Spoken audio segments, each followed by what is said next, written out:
For those of you who don't know who I am, Coach Kyle. Some of you parents, I don't think I've met everyone here. I have the privilege of being on both sides of today's leadership development clinic. So obviously I'm a coach here at Penn Jersey, and also I've co-founded this organization with one of the gentlemen I'm going to introduce to you in a sec.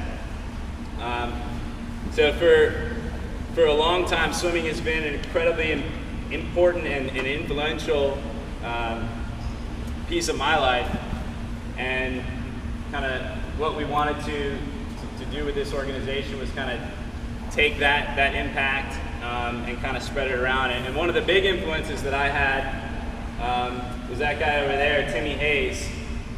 And so every day when I was in the pool, I would just try to keep him from lapping me as much as possible throughout the workout. And he actually did a pretty good job kicking me into shape. So Timmy Hayes was Southern Lehigh School District. He swam for Atlantis Aquatic Club alongside myself, Coach Kevin here. I ended up at University of Virginia, where he was on the 4-time ACC championship team, 9 ACC finalists appearances. So a very accomplished swimmer in his own right. So I'll put the floor over to Timmy.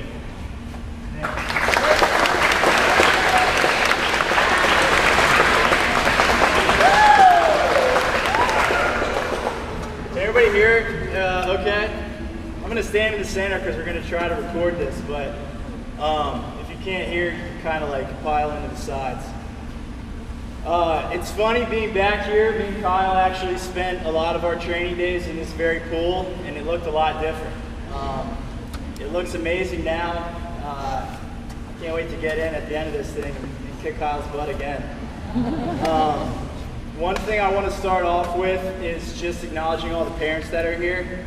My parents invested a lot of time going away to meets, getting me to practices, financially, and I'm extremely indebted to them.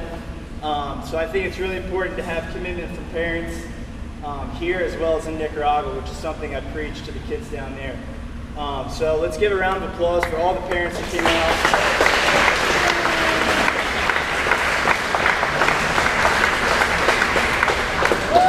One thing that my college coach, he taught me, he was recruiting me, and he came to the Lehigh Valley to watch me practice. Came over to my house for dinner, and on the way home, he made me stop and pick up flowers for my mom. And he said, "You only have one mom," and that was a lesson I carried through still to this day. So appreciate your parents as much as possible. Maybe someday you'll come home from college with some flowers for your mom. The second thing I want to acknowledge is all the coaches, Kyle and Kevin and Sabina and all these guys that put this together, having us here. I'm extremely proud to be here, extremely excited to speak, and I can't thank Kyle enough for going on this journey with me. We've been together since we were 10 years old, and here we are 25-year-olds, and he's my best friend, and I thank him and Kevin and all you guys who put this together. So thank you very much for that.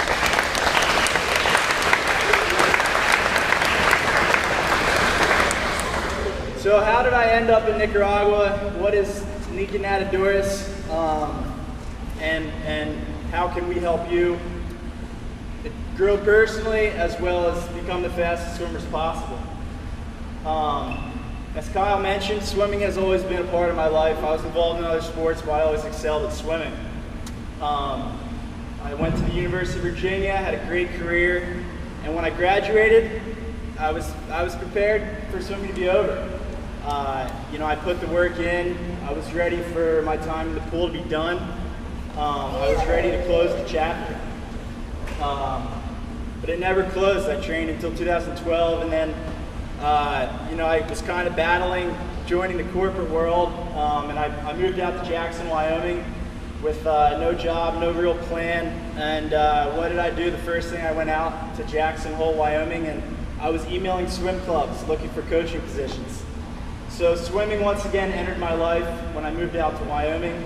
I coached for a club team that's really similar to you guys, kind of young, a little bit small, very new, and it was one of the best winters of my life. I loved working with all age kids. I loved coaching.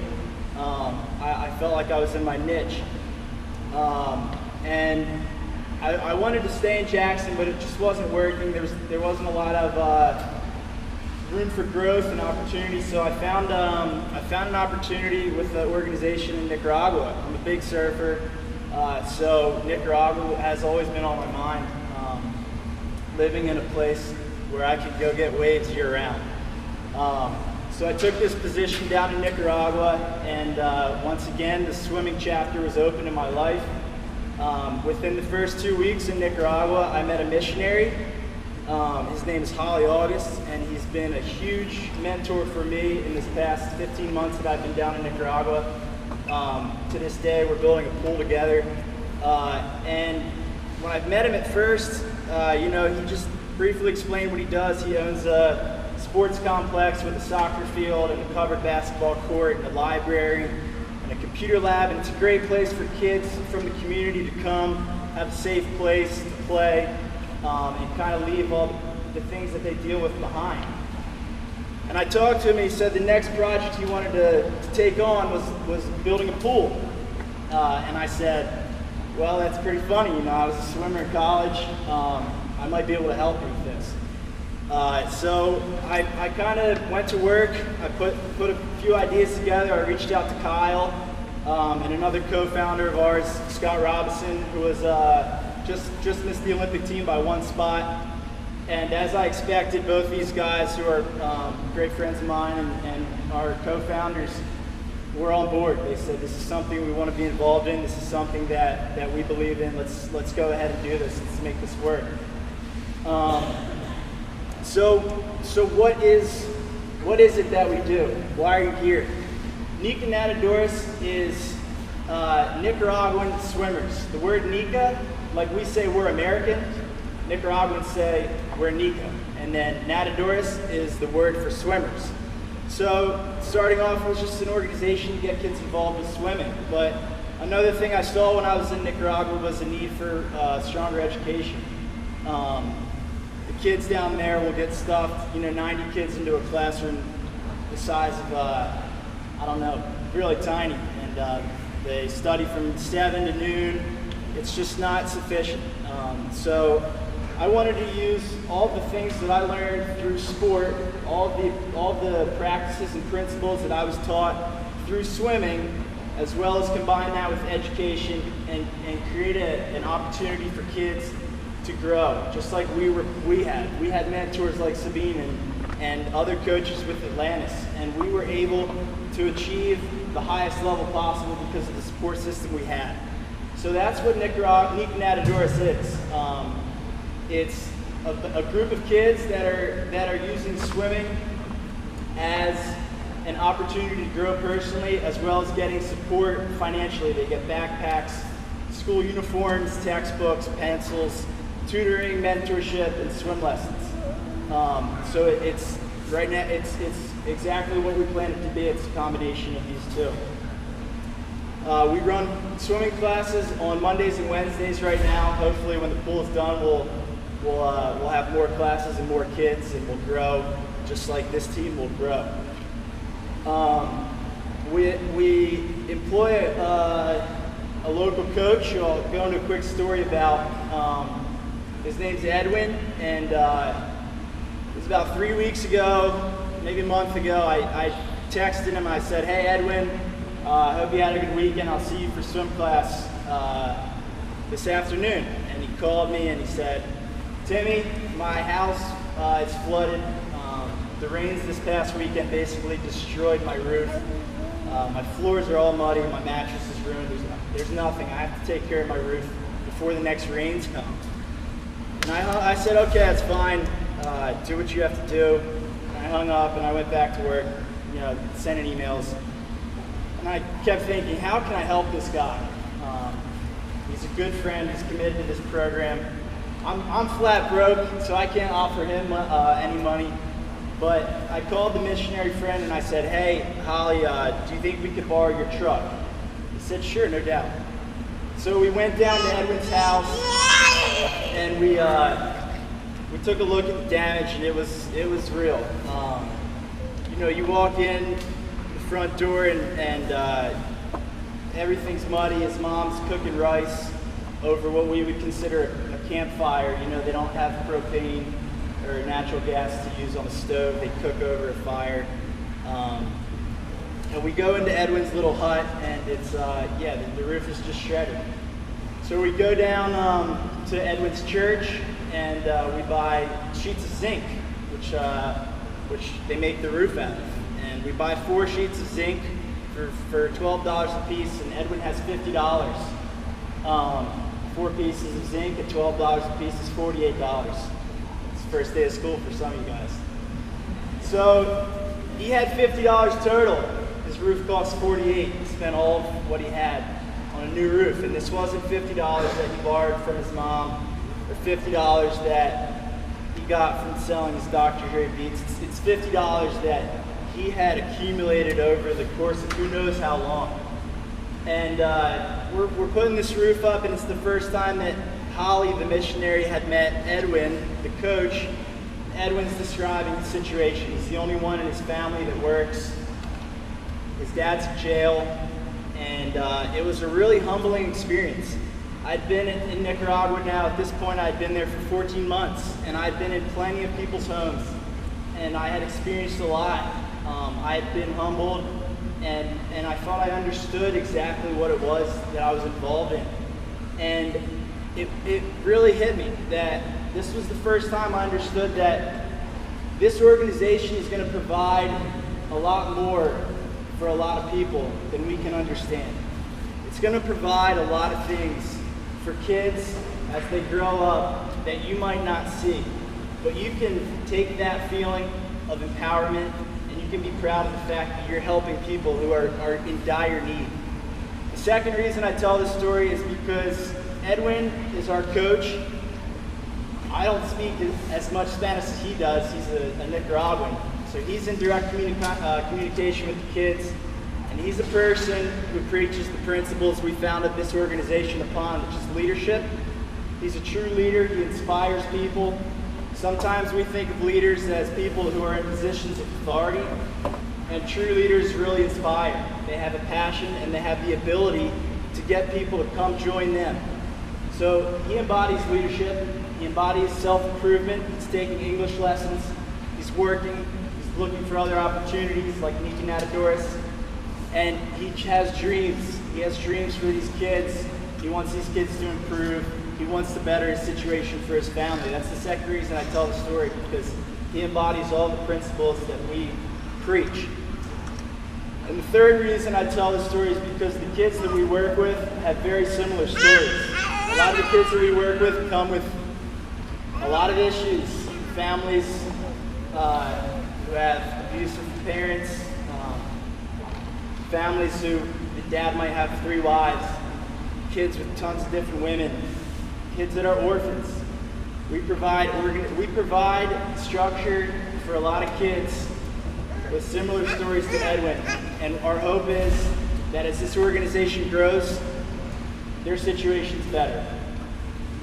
So in Nicaragua, people ask me, what is it, how is it different than living in America? And the way I describe it is that here we have our wants lists and our needs lists, right?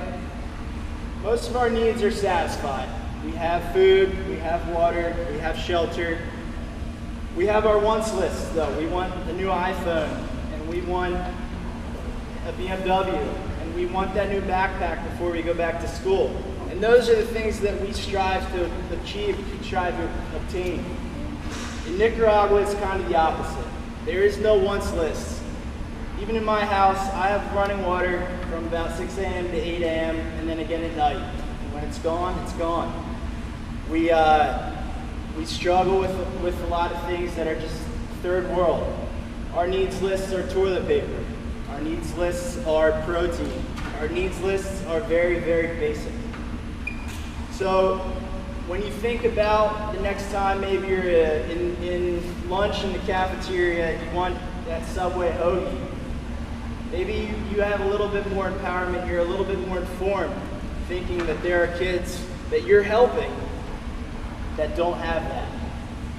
And so that's where the leadership comes in. The quote that I picked up from this missionary is, and it's a quote from Russell Wilson. I'm not sure if anybody here is football fans, but he's a quarterback for the Seattle Seahawks. There's a king in every crowd. So what does that mean? Just on the way here, me and Matt were talking about how much fun we had training. When we were in the training pool and we were in our lanes, you might not have to be leading that lane, but you can be the person who's going second or going third and really inspiring your teammates. There's a king in every crowd. In this crowd, we want you to go outside into your school, and we want you to be a king among your friends groups. Maybe it's not the same here as it is in your school. And you can tell your friends what kind of cool organization you're involved in. When you're in the pool and someone says, hey, let's cut a 50 out of the set, Kyle will never notice. Coach Kevin will never notice. You can be the king and you can step up and you can say, no, that's not what we're doing. We're going to put in the work, and we're going to work hard, and we're going to have a great season. And that's exactly what we want to do. We want to get you thinking that there are no shortcuts. We want you to be able to transfer the things you learn in this pool to your life outside of pool, and how that will help you grow personally with characteristics of leadership, self-improvement, and dreaming big. So we want to help you set goals and achieve those goals. We want to help you be a leader among your friends groups, and we want to help you improve in the pool and outside of the pool. Swimming is a really fun sport, and it'll provide you a lot of things that other sports won't provide you. Coming to swim practice and getting your butt kicked every day isn't fun. Maybe going to lacrosse practice or playing basketball with your friends is a fun activity. But there are things that you'll learn in this pool that other sports won't teach you. And we're really proud to be working with swimming and in the swimming world and teaching those lessons that are unique to swimming. So, as I said, I traveled here with Matt McLean, and we were talking about how great our experience swimming together was at the University of Virginia. We traveled together to Hawaii with the junior national team. We raced each other as competitors growing up in high school. All of this was before we decided to go to Virginia, and we had a great career there. I'm very proud that he's involved in this organization. I think he's in his stride right now. I think you watch the Rio 2016 games, and this guy's going to be winning a lot of meets, a lot of golds. I'm very proud to have him by my side involved in this organization. So Matt,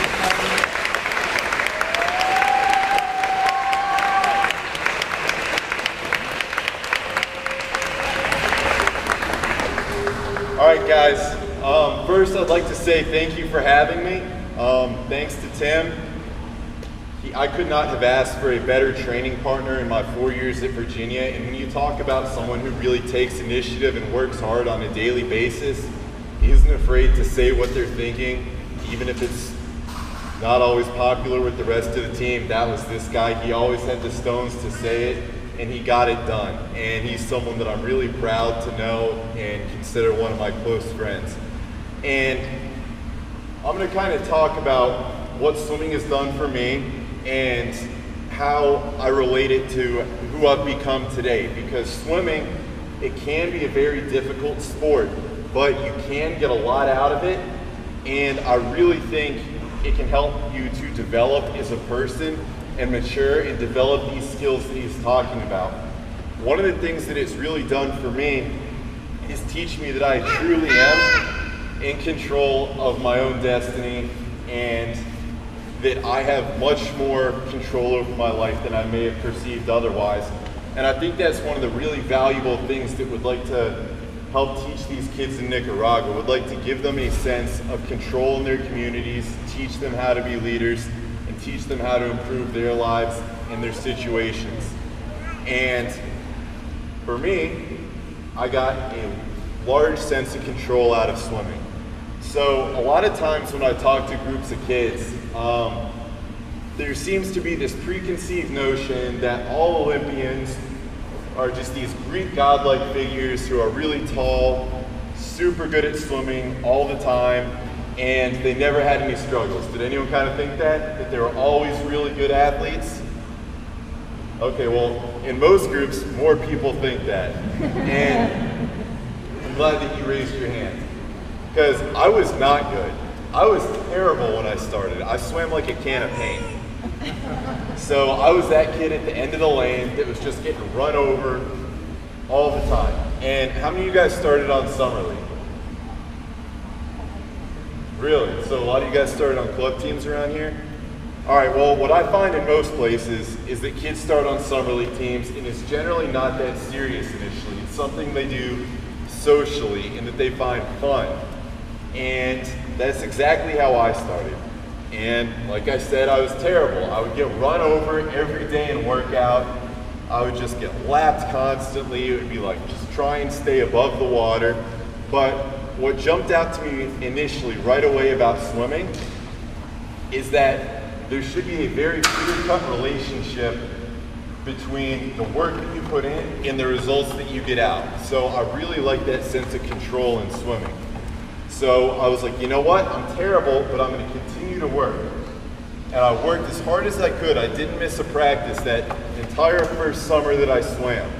And, you know, I was by no means good, but I went from barely being able to finish a set to by the end of the summer, I was kind of leading lanes. And I was, you know, getting a better feel for the sport and what I liked about it. Compared to other sports that I did at the time, like baseball, I really liked that it was very black and white and apolitical. You know, in some sports, there can be calls that you don't agree with, there can be decisions that you don't agree with, but in swimming, you have to be very self-reliant, and you have to acknowledge that it is your responsibility how you perform for the most part. Any pool you go to is going to be just as long, the water's always just as wet, and time moves the same speed anywhere. So I really like these universal constants with the sport of swimming. Another thing that appealed to me right away. So I was like, you know what? The first summer, I saw some improvement out of myself. I think I'm going to stick with it, and I did. So I joined a club team, and as soon as club started, it was just like it was when I first started Summer League. I was just getting thrashed all over again. You know, we went from doing mostly 25s and 50s in Summer League to starting with 800s when I was in the club. And I was just getting run over, but I was like, you know what? I see some parallels between this and my Summer League my first year. I'm gonna stick with it. And I saw the same kind of progression. And it wasn't as fast as I wanted. And that's something that is very difficult for young kids to get used to, is that there's no instant gratification in swimming. Everything that you get is going to take a lot of hard work, but when it pays off, that just makes it that much sweeter, right? So I stuck with it and kept going, and I was making small improvements. And I got to probably my freshman year in high school, and I kind of stopped improving for a couple years. Has anyone else experienced that, where they feel like they're doing everything right, they're working as hard as they can, and then you just kind of plateau? Okay, that's totally normal, don't freak out, because that has happened to me and every other swimmer on the face of the planet. But instead of getting discouraged and quitting and throwing it all away, I was like, you know what? I'm just gonna work harder and I'm gonna try and suck it up. Now, I wasn't always the most talented athlete in the group. And I think this is something that Tim and I had in common at Virginia that Mark will attest to, but we did learn how to work at a young age, and it made us tougher. So I was on a couple programs called The Fish and Curl Burke when that was around, and we could pretty much count on coming in every afternoon and cranking out about 8,000 to 12,000 meters. And wasn't always getting better, like I said, but I was getting tougher and I was getting fitter. And I was laying the foundation by building a strong aerobic base that I would need for the rest of my career. Now, I was starting to get really frustrated by the time the start of my junior year in high school rolled around. It seemed like everyone else had started to grow. I was still, believe it or not that big at this point. So I was a 14 or 15-year-old boy racing 15-year-old men. And that can be really disheartening and frustrating. but I kept with it. The beginning of my junior year, just when my frustration was starting to peak, my body kind of caught up with the work that I had done. I got taller, I filled out a little bit, and I really started to see some improvements. I went from never finaling at states to my junior year, I won the 200 freestyle. And it was actually at the UVA pool, which was kind of cool. Does anyone want to guess my time in that, my junior year in high school? 42? Anyone else? I was 139.96. And a lot of people find it weird that I still remember the exact time, 139.96. But, you know, I've had a lot of really important swims in my life, but there are swims that stand out because they're kind of benchmarks in your career. And that was a really important swim. One, because I swam for the win and I executed properly. And two, because it was the first time where I was like, I have all these dreams and goals and aspirations, but I never really thought that I was good enough to achieve them. And this was the first point in my career where I honestly thought to myself, maybe all these goals and desires that I have can actually become a reality. Because I'd fallen in love with swimming as soon as I started. But like I said, I was never that good. And this was the first time where I was like, maybe I can take this to the next level. Maybe I can swim in college. And I'll just take it from there. So, my junior year, I had a breakout year. It was really important. But then again, my senior year, I got super sick. I wound up in the hospital for a while, and things just didn't go as planned. So it was a huge bump in the road. I wound up deciding to go to the University of Virginia, where I met Tim. And my first year, I had a pretty good year. I had put in a lot of good work and had some pretty good results. I was 4th in the NCAA at the end of my freshman year in the 500. And that's another swim that I remember very vividly because I thought, I'm actually starting to catch up to the work that I've done in the sport. Now that puts us at the end of 2008, which was an Olympic year. So we had NCAAs in March, and then trials were at the end of June. So after NCAAs, I didn't take time off, I focused, and I was like, you know, I want to have a strong showing at the US Olympic trials. Didn't really think that I was ready to make a team, but my goals were to have second swims, which means you final. Do you guys know how many people final in each event at Olympic trials? Anyone? It's 8 in 16 semifinal.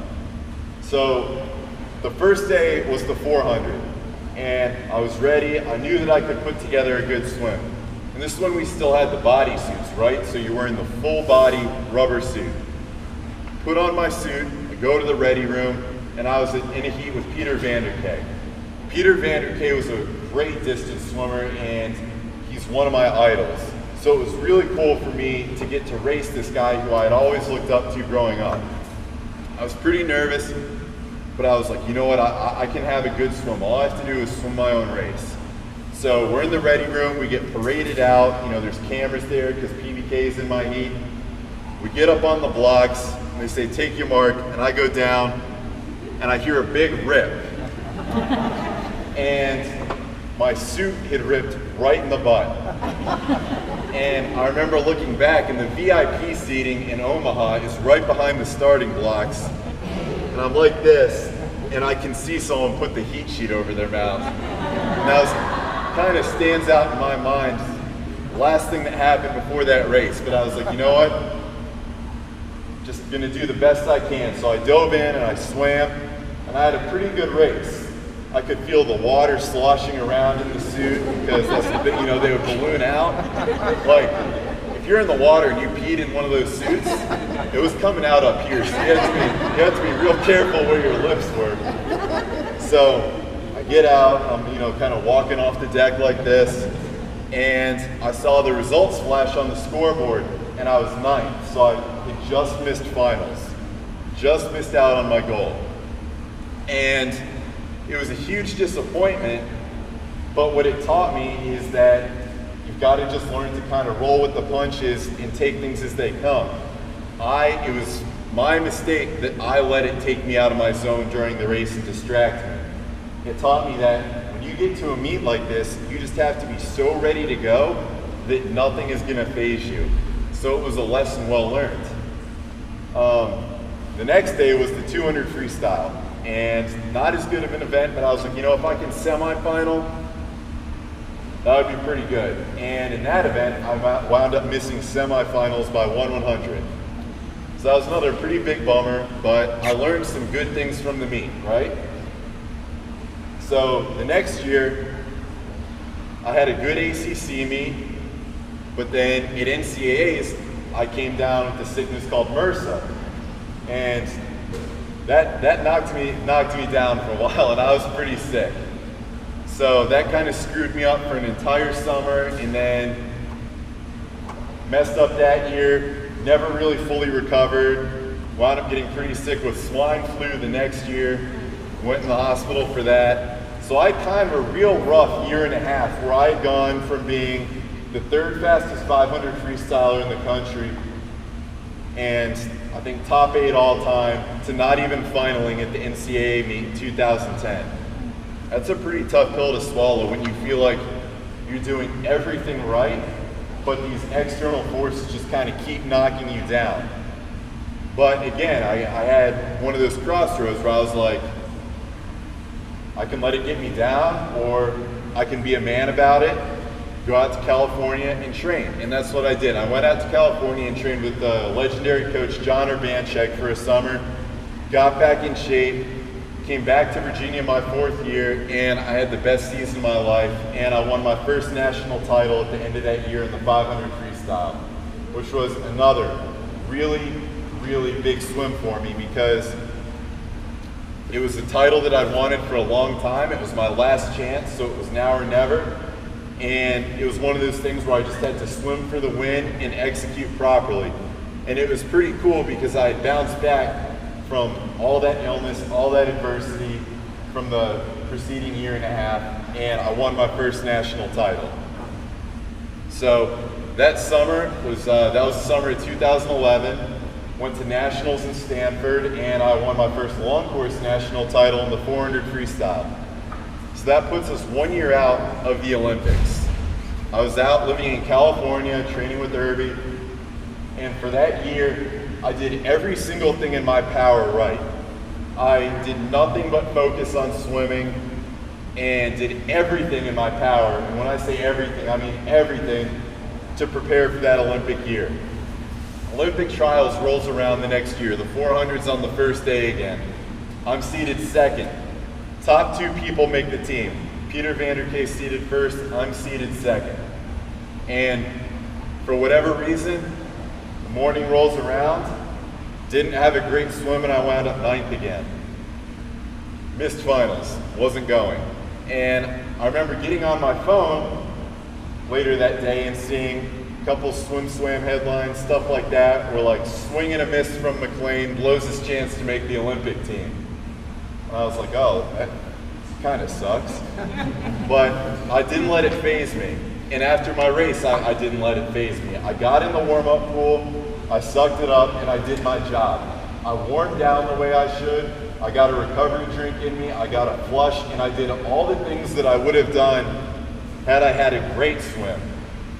Even though I could have just had the most disappointing swim of my life. So I came back to the pool that night to watch the finals swim. And I was watching the race, and I was like, oh, they're having a pretty good swim. And they touched the wall, and I looked at the times. And I saw that if I would have been within a half second of my best 400 time, I would have won the race, and I would be swimming individually in London, and I would have made my first Olympic team. And that's kind of a tough pill to swallow, because you know that you're capable of it.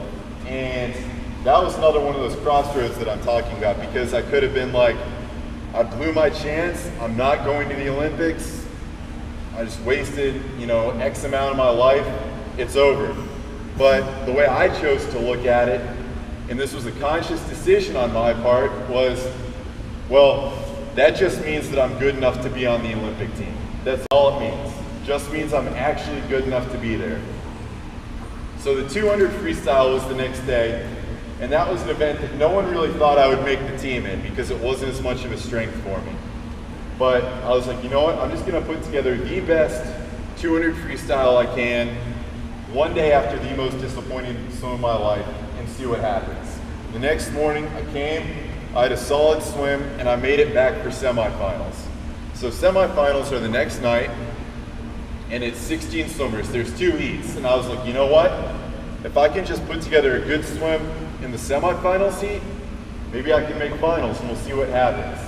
I did. I won my semifinals heat, and I made finals the next night. Then you have a full 24-hour wait where you just sit in the world's biggest pressure cooker because your dreams are on the line. You have 24 hours to just sit and think, I'm this close to accomplishing my dreams, and that is all you think about it. I promise you that. So the next night rolls around, and I treat it like I would any other meet. And we go to the ready room, there's cameras in your face, and it's, you know, it's the real deal. And anyone want to guess who I was next to in that swim? Any swimmer, who's the first one that comes to your mind? Phelps. So I was right next to Michael, just for a little bit of added pressure. So we're walking out, the camera's here in your face, but one of my friends told me that he saw me before the race, and I was just so zoned in because I knew I had a job to do. I couldn't hear anyone around me. I tuned out the cameras and just knew that I had a job to do. We went off, and I swam the race that I needed to swim, and I wound up making the Olympic team for the 800 free relay. And at that point, I looked up at the board and I was like, okay, lane, place, okay, I did it. Better double check. Lane, place, and I went through about 4 or 5 times because I wanted to be damn sure before I showed any emotion that I had actually made the team. And Michael rolled over the lane line and gave me a hug and said, dude, you made it. And that was a pretty cool moment because I had bounced back from the most disappointing swim of my life to have the most important swim of my life to that point in about a day. And that's what I find to be most indicative of what my swimming career has done for me. I'm more proud of being able to do that than getting one of these in London. And I'll pass this around for you guys to see. All right, but honestly, this means nothing in comparison to that because like Tim was saying, that was just so much more indicative of who I've become as a person on account of swimming than anything a little piece of metal can ever mean. And you know, since then I've still had a lot of disappointing swims. I don't know, did you guys see Pan Pacs on TV last week? So I had a pretty disappointing swim in the 400 or 200 on the first day, and then the 800 free relay was the second day. It was Connor Dwyer leading off, Michael Phelps was second, Ryan Lochte was third, and I was the anchor. And did any of you guys see how bad the weather was? Yeah. It was like high 40s, low 50s, 30 mile an hour winds, and just pouring rain. So pretty lousy swimming conditions. But like I said earlier, I just like to suck that sort of thing up, and I knew that I had a job to do.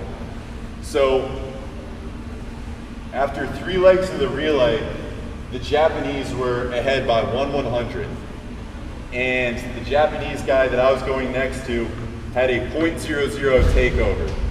So when we dove in, he popped up about a body length ahead of me. And this is one of those situations where you're like, pressure's on, right? It's the biggest meet in the world this year, and I'm the anchor on the United States relay. We haven't lost this relay in over 10 years. And this Japanese guy is a body length ahead of me on the first 50. But I just thought of, before the race, I had thought of everything that I had done up until that point and knew that I could not have done anything more for myself in preparation.